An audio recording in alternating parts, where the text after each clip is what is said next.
तो हेलो दोस्तों, स्वागत है हमारे यूट्यूब चैनल पे। जैसा कि मैंने प्रॉमिस किया था उस हिसाब से मैंने एक वीडियो ला दिया हूँ। ठीक है, ये मेरे चैनल का नाम हुआ SFL और क्लास 10th का मैथ है। ये CBSE और सभी बोर्डों के लिए पढ़ाया जा रहा है। ठीक है, CBSE, बिहार बोर्ड, सभी बोर्डों के लिए है। लेसन 8 से शुरुआत करता हूँ और डे 1 है। ठीक है, त्रिकोणमिति लेसन 8 में त्रिकोणमिति अनुपात, त्रिकोणमिति रेशियो। इसमें हमें त्रिकोणमिति का ही अर्थ हुआ तीन कोणों की माप। त्रिकोणमिति, मिति में मापना, त्रिकोण तीन कोणों को मापना। ठीक है, इसमें एक ट्रेंगल होता है, राइट एंगल ट्रेंगल, तो उसके कोने के बारे में पढ़ा जाता है।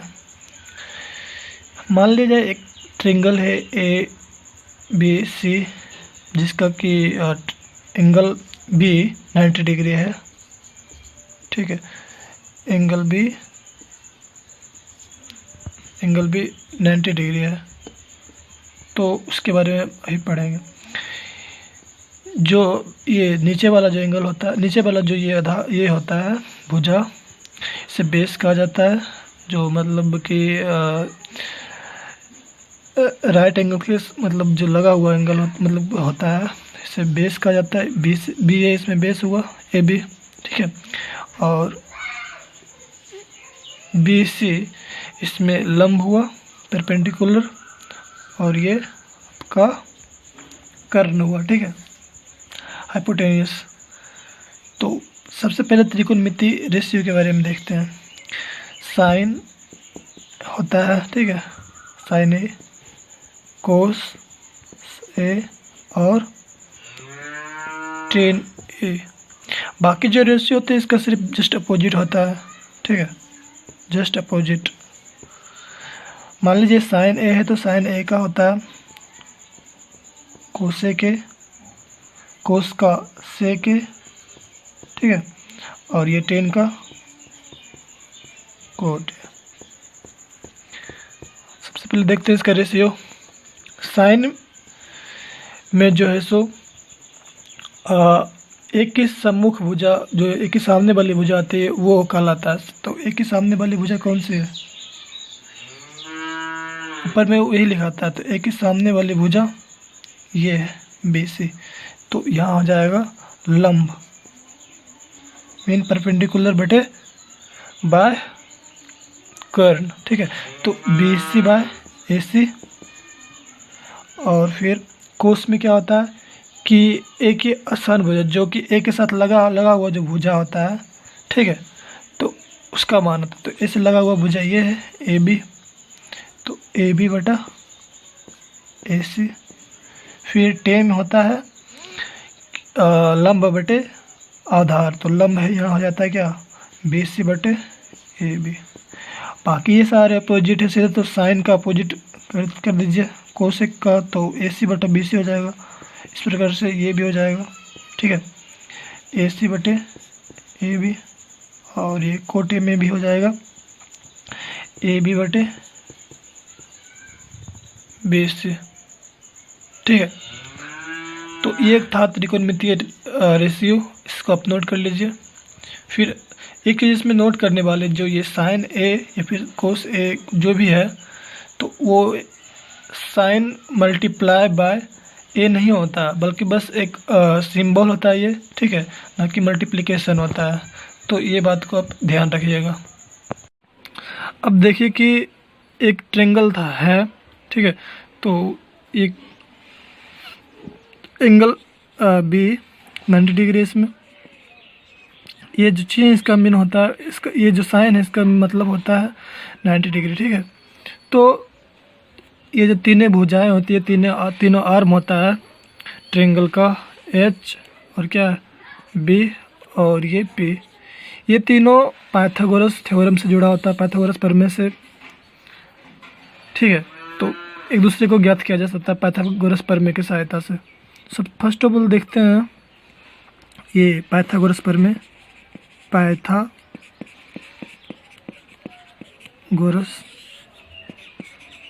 थ्योरम मतलब प्रमेय। ठीक है। तो पाइथागोरस प्रमेय की सहायता से पहले इसको पढ़ते हैं। तो पाइथागोरस प्रमेय में क्या होता है कि जो कर्ण होता है वो लंब और आधार के स्क्वायर का एडिशन का इक्वल होता है, ठीक है। तो h square equal to p square plus b square. अब इनमें से एक चीज़ अगर हमें नहीं दिया है, मान लीजिए पी नहीं है या फिर बी नहीं है, तो ये दो चीज़ें की सहायता से ये तीसरा चीज़ें निकाली जा सकती है, ठीक है। ये निकाली जा सकती है। तो मान लीजिए कि साइन ए है, ठीक है। साइन ए का मान दिया हुआ 1/2। तो साइन ए का जो रेशियो क्या होता है पता है ना, तो b c by a c mean p by h ये होता है। तो यहाँ मतलब साफ है कि अगर रेशियो में देखा जाए तो पी का मान होता है यहाँ पे हो जाएगा 1, ठीक है। 1 इसको के बोल सकते हैं, और जो एच का मान होगा ये 2k होगा। तो अब यहाँ से हमें पूछ सकता है कि बी का मान क्या होगा, ठीक है। तो उससे निकालने के लिए हम पाइथागोरस प्रमेय का उपयोग करेंगे यहाँ पे। तो पाइथागोरस प्रमेय ये होता है, यहाँ हमें दो चीज़ों का मान दिया गया है, ठीक है। के का पी का मान दिया हुआ, एच का मान दिया हुआ, तो मुझे बी निकालना है। तो यहाँ पे मैं बी निकालता हूँ। पाइथागोरस प्रमेय क्या दिया हुआ था, ये है पाइथागोरस प्रमेय, तो हम जानते हैं दिया हुआ नहीं है। दिए क्वेश्चन तो सिर्फ ये पूछ रहा है कि साइन ए इक्वल टू अगर इतना है तो इस ट्रेंगल में मान लिया जाए साइन ए का मान अगर दिया है, साइन ए का मान अगर दिया है 1/2, तो निकालना है हमें क्या, ये पूछ रहा है। तो ये तो दिया हुआ है, ये दिया हुआ है, तो मुझे ये निकालना है, ठीक है। ये नहीं दिया हुआ तो मैं निकालता हूँ। शुरुआत करते हैं। तो एच स्क्वायर बराबर p square plus b square होता है। तो बी स्क्वायर बराबर क्या होगा, h square minus p square mean b equal to √एच स्क्वायर माइनस पी स्क्वायर। तो एच स्क्वायर का क्या मान दिया हुआ, एच का 2k और ये माइनस के स्क्वायर, ठीक है। तो स्क्वायर करने के बाद क्या आया, 4k स्क्वायर माइनस के स्क्वायर √3k स्क्वायर, ठीक है। तो मतलब ये हुआ कि k बाहर आ गया और √3 आया इसका आंसर, ठीक है। इन चीज़ों को आप नोट कर लीजिए अपने कॉपी में, और फिर मैं आगे देखता हूँ, आपको बताता हूँ। कुछ ध्यान देने जो की बातें हैं तो उन पे आप ध्यान दे सकते हैं। जैसे कि ये है अपना साइन ए का होल स्क्वायर किया हुआ, तो कोसाइन स्क्वायर ए या इसको को ये हम लिख सकते हैं, ठीक है। और ये फिर है साइन ए का होल क्यूब, अगर ऐसे तो इस तरह से इसको हम लिखा जा सकता है, ठीक है। अगर ऐसे दिया हुआ है कि साइन ए का इन्वर्स 1, तो इसको इस तरह से लिखा जा सकता है, ठीक है, मतलब कि 1/sin a। लेकिन यहाँ ध्यान देने योग्य बात है कि अगर साइन -1, ठीक है, इन्वर्स a है, तो ये जो है सो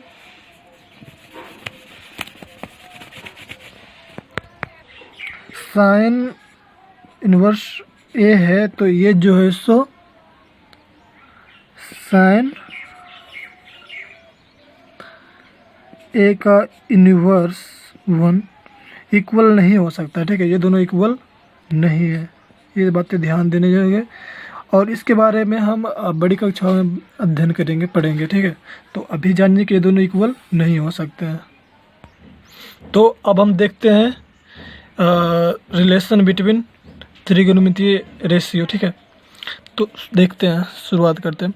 जैसे कि साइन ए का मान क्या होता है, तो साइन ए का जो होता है रेशियो वो होता है p/h। अब यहीं पे इसका जो अपोजिट होता था कोसेक, है ना, कोसेक ए, तो इसका क्या होगा, तो h/p। अब हम इन दोनों को मल्टीप्लाई अगर कर दें, फिर इन दोनों को आपस में मल्टीप्लाई कर सकते हैं इक्वल करके, तो sine a multiply by cosec a अगर ऐसा लिखा हो तो इसका क्या वैल्यू होगा ये हमें पता करना है। तो P H multiply by H P, यहाँ साफ देखा जा सकता है कि मल्टीप्लाई करने के बाद इसका मान एक आ रहा है, mean sine a multiply by cosec a equal to 1। अब कोई यहाँ से सवाल आ सकता है कि साइन ए बराबर क्या होगा, ठीक है। तो ये नीचे चला जाएगा, 1 बाय कोसेक लिख सकते हैं, या हो सकता है कोसेक ए बराबर क्या होगा, तो हम लिख सकते हैं 1 बाय साइन ए, ठीक है। तो ये दो फार्मूला में भी बनकर तैयार हो गया। अब देखते हैं कि कोस ए, ये जो कोस ए है और ये सेक ए है, अब अगर ये दोनों मल्टीप्लाई हो तो क्या बनेगा, तो इसके बारे में देखते हैं। सबसे पहले मल्टीप्लाई करते हैं, तो कोस ए मल्टीप्लाई बाय सेक ए, ठीक है, equal to b by h और एच बाय बी। ये बिंदा का मीन, ये डॉट का मतलब भी होता है मल्टीप्लाई, ठीक है। डॉट का मतलब होता है, डॉट मतलब मल्टीप्लाई, ठीक है, गुना। डॉट का मतलब गुना होता है, ठीक है। तो यहाँ पे हम डॉट भी लिख सकते हैं, गुना भी लिख सकते हैं, ठीक है, जो मर्जी हो वो लिख सकते हैं। तो मैं यहाँ पे डॉट कर देता हूँ। ये चीज़ आपको समझ में नहीं आ रहा होगा, लेकिन मुझे अभी ध्यान में आया कि आप लोगों को समझ में नहीं आता होगा, तो मैंने अभी इसको फिर से बता दिया, ठीक है। तो अब यहाँ पर भी देखिए वही बात है, तो इसका मीनिंग भी वही आएगा, सेक ए इक्वल टू 1। तब यहाँ पे भी कोस ए का मतलब हो जाएगा 1 बाय सेक ए, और सेक ए का मतलब 1 बाय कोस ए, ठीक है। फिर उसी तरह से टेन ए इक्वल टू होता है क्या, a b by a b, मतलब कि हाँ पी बाय बी, ठीक है। तो और कोट ए का मतलब कोट ए इक्वल टू क्या होता है, बी बटे पी। अब ये दोनों आपस में मल्टीप्लाई होगा तो फिर वही होगा, tan a dot cot a equal to p by b बटे बी बाय पी। यहाँ पर कट कुट के क्या एक आएगा, इसका मान एक आएगा ना, तो tan a into cot a equal to 1, ठीक है, ये 1 हो जाएगा। अब यहाँ से भी टेन ए का मान कोई पूछेगा तो 1 बटे कोट ए, ठीक है। फिर कोट ए का मान पूछता है तो 1 बटे टेन ए हो जाएगा, ठीक है। आगे देखते हैं। अब ये देखिए कुछ फार्मूला है, वो भी शायद वो जो ऊपर पहले मैं अभी कुछ देर पहले आपको बताया वो भी फार्मूला आया था, उसको भी आप नोट करते जाइए, ठीक है। और जो मैं अभी बता रहा हूँ वो भी फार्मूला है। तो sine square a plus cos square a equal to 1, ये चीज़ें एक सिद्धांत की थ्योरी के रूप में दिया गया है। और फिर दिया हुआ है sec square a minus tan square a equal to 1, और फिर cosec square a minus cot square a equal to 1। अब इन चीज़ों को हम प्रूव करना चाहें कि हम नहीं मानते कि चलो एक इसका हो कैसे हो जाएगा, तो इसको प्रूव करते हैं कि आखिर इतना आता है या इसे दे दिया गया है। तो हमें पता है कि साइन ए इक्वल टू होता है, क्या होता है, पी बटे एच, और कोस का क्या होता है, बी बटे एच, ये होता है ना। चलिए स्क्वायर है तो मीन्स पी स्क्वायर बटे h square plus b square बटे एच स्क्वायर। अब इसका मैं एलसीएम लेता हूँ तो एच स्क्वायर हुआ एच स्क्वायर, ठीक है। अब इधर क्या आ गया, यहाँ पे p square plus b square. अब ये पाइथागोरस प्रमेय से क्या होता है कि h square equal to p square plus b square, ये होता है ना पाइथागोरस प्रमेय से। तो इसका मतलब ये लिखा सकता है H square by H square, cut गया, मतलब 1 आया इसका मान। तो देखिए 1 यहाँ वैल्यू दिया हुआ था, 1 यहाँ आया भी, ठीक उसी प्रकार से ये भी हो जाएगा और ये भी हो जाएगा। तो यहाँ तक आशा करता हूँ आप लोगों को समझ में आ गया होगा। नहीं आया समझ में तो एक बार इस वीडियो को और देख लीजिएगा, समझ में आ जाएगा। चलिए अब कुछ सवाल सोल्व करते हैं। एक राइट एंगल ट्रायंगल है, ठीक है, राइट एंगल ट्रायंगल है। इसमें क्या है कि angle b equal to 90 degree है, और ए बी इक्वल टू 3 सेमी, ठीक है, और बी सी इक्वल टू 4 सेमी है। तो पूछ रहा है कि निम्न का जो निम्न लिखा हुआ चीज़ें हैं, नीचे लिखा हुआ चीज़ें, उसका वैल्यू निम्न बताने के लिए बोल रहा है। तो चलिए निकालते हैं। सबसे पहला है कि 10C इक्वल टू वाट, फिर है 10A equal to watt. Triangle है ना, ये ट्रेंगल है, ट्रेंगल सबसे पहले बनाते हैं, ट्रेंगल है, ठीक है। बी इक्वल टू 90 डिग्री और ए बी सी, ठीक है। तो ये है ट्रेंगल। अब ये पूछ रहा है कि 10C का मान क्या होगा, तो P B H, तो यहाँ पे ए बी का मान दिया हुआ 3, ठीक है। तो ए बी का मान 3 दिया, यानी कि P का वैल्यू क्या है 3, B का वैल्यू क्या है 4। तो हमें H का वैल्यू सबसे पहले निकाल लेते हैं, ठीक है। तो H का वैल्यू किससे निकलेगा, p square plus b square, Pythagoras प्रमेय से है ना। तो पी स्क्वायर का मतलब कि 3 का स्क्वायर प्लस 4 का स्क्वायर, यानी कि 9 प्लस 16 मतलब 25। इसका क्या होता है वैल्यू 5। तो H का मान क्या आ गया 5 सेमी। अब 10C इक्वल टू क्या हो जाएगा, 10C नंबर 1 में 10C है, तो 10C का मान ये हो जाएगा, क्या होता है P बटे B होगा। तो P का मान क्या है 3, B का मान 4, ठीक है। फिर 10A निकाल सकते हैं यहाँ से। तो 10A निकालने के लिए A, ये B है, क्या गया यहाँ है A B C। तो सबसे बोला क्या पहले हमें कि 10C के बदौलत निकालने, तो 10C के से ये आ गया मान, ठीक है। अब 10A के रूप में देखते हैं, तो इस तरह से हम इसे घुमा देते हैं, ठीक है। अब ये हो गया हमारा क्या, ये हो गया हमारा 10A। ये कौन है, इसका निकालना वैल्यू 10 क्या 10A, ठीक है। तो 10A अगर लिए हैं, इस कोण को लिए हैं, तो बेस ये इसके नीचे वाला हो जाएगा सटे हुए, ठीक है, ये बेस हो जाता है। और ये जो राइट एंगल होता है उसके जो डायरेक्ट सिद्ध में होता है उसको कहा जाता है, ये कभी नहीं बदलता है, ये दोनों बदल सकता है, कभी ये बेस हो जाएगा कभी ये आधार हो जाएगा, ठीक है। तो अभी भी यहाँ बदल गया है। अगर इसको रखा जाता है क्या 10C का वैल्यू निकालना था, तो यहाँ ये आधार हो जाता, आधार था। अब 10A का वैल्यू निकालना है, तो ये आधार हो गया, ये परपेंडिकुलर हो गया। तो अब 10A के रूप में निकालते हैं। तो यहाँ पे P की वैल्यू हो गई क्या 4, P मीन्स क्या हो गया BC, और AB हो गया अब अपना आधार। तो BC की वैल्यू क्या है 4 और ये इसका वैल्यू 3 है, तो ये आ गया, ठीक है, 4/3। तो ये सवाल मैंने सॉल्व कर दिया।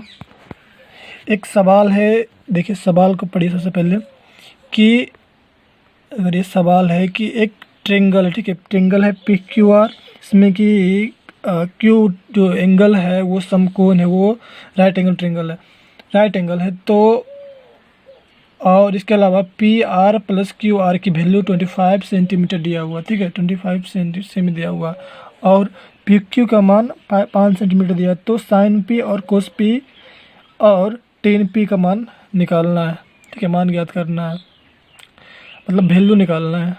तो सबसे पहले देखते हैं, एक ट्रेंगल बनाते हैं, ठीक है, PQR, इसमें कि 5 सेंटीमीटर PQ हो गया, और इसका वैल्यू, इसका मतलब दोनों को जोड़ करके क्या दिया हुआ है, तो 25। तो सॉल्यूशन करते हैं, सॉल्यूशन, ठीक है। First of all PR plus QR equal 25 लिख देते हैं, ठीक है। अब एक चीज़ मैं यहाँ पे सपोर्ट कर लेता हूँ, मान लेता हूँ, मानने के अलावा छोड़ी मानते नहीं, इसको इसे डायरेक्ट करते हैं। PR equal to 25 minus QR, ये तो लिख सकते हैं ना, ये तो लिख सकते हैं ना। तो PR की वैल्यू मुझे मिल गई, PQ की वैल्यू मुझे पता है, तो अब वैल्यू किसका निकालना है, PR निकल गया, तो मुझे वैल्यू निकालनी है QR की। तो QR की वैल्यू निकालते हैं, चलिए शुरू करते हैं सॉल्यूशन, ठीक है, तो आगे देखिए, ये रहा पिक क्यू आर ट्रेंगल, जिसमें कि 5 सेमी ये था। तो ये हो गया क्या अपना परपेंडिकुलर पी, ये एच हो गया, ये हो गया बी। तो अपना पी दिया हुआ है, 5 सेंटीमीटर। तो और मैंने यहाँ पे एच भी निकाल लिया, पी आर, एच भी निकाल लिया, पी आर, तो क्यू आर है ना। अब यहाँ मैं पाइथागोरस प्रमेय लगाता हूँ कि पी आर का होल स्क्वायर इक्वल टू क्या हो गया, पी क्यू का whole square plus q r का होल स्क्वायर, होता है ना ये पाइथागोरस प्रमेय से ये होगा। तो h square equal to p square plus b square. तो एच स्क्वायर मुझे पता है 25 minus q r square, q r means हो गया बी, ठीक है। तो ये हो गया इक्वल टू पी का तो दिया हुआ तो 5 का स्क्वायर हो गया, और ये हो गया अपना बी का बी स्क्वायर। तो आगे देखें, और हम लोगों ने पढ़ा है कि जो सो ये ए मान लेते हैं, इसको बी हो गया। तो ए प्लस बी का होल स्क्वायर का एक फार्मूला होता है ना, तो उसको अब यहाँ पे यूज करते हैं, इसका यूज करते हैं।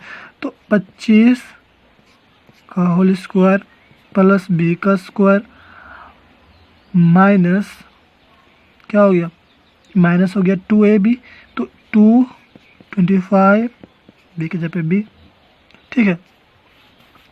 और ये अपना हो गया 25 equal to 25 plus b square, ठीक है।